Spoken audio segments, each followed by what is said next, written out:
جو شخص نے ہر منہ 7 عدد کھجور کھائے گا اس پر کبھی جادو کا اثر نہیں ہوگا۔ کڑے ہو کر شلوار پہننا انسان کو سنگ دل بناتا ہے۔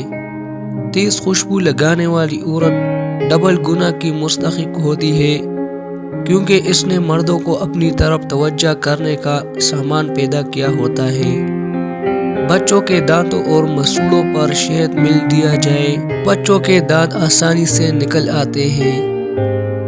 جو کوئی سچے دل سے شہادت کی موت مانگے گا، اللہ اسے شہادت کی موت ہی عطا کرے گا، چاہے وہ بستر پر ہی کیوں نہ ہو۔ رات کو اگر تہجد کے لیے آنکھ نہ کھلے تو عشاء کے بعد ہی 2 رکعت تہجد پڑھ لیا کرے۔ ایک وقت آئے گا تہجد کے لیے خود ہی آنکھ کھل جائے گی۔ رات کے وقت جنت کی ایک گھڑی آتی ہے جس میں ہر دعا قبول ہوتی ہے۔ جو شخص ہر حج کی پر کلمہ طیبہ پڑھے گا، اللہ اس کو موت کے وقت کلمہ طیبہ نصیب فرمائے گا۔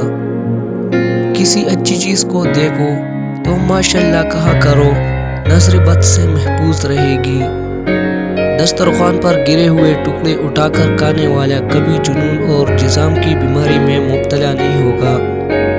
جمعہ کے دن ناخن کاٹنے سے بیماریوں سے شفا ملتی ہے۔ پاؤں سن ہو جائے تو درود شریف پڑھے، بسم اللہ پڑھ لی جائے تو شرمگاہ اور شیاطین کے درمیان پردہ بن جاتا ہے۔ سب سے مقبول ترین وظیفہ استغفار ہے۔ اس طرح اچھی ویڈیوز دیکھنے کے لیے ہمارے چینل کو سبسکرائب کریں، ویڈیو کو فل واچ کریں، فرینڈز فیملی کے ساتھ شیئر کریں۔ شکریہ۔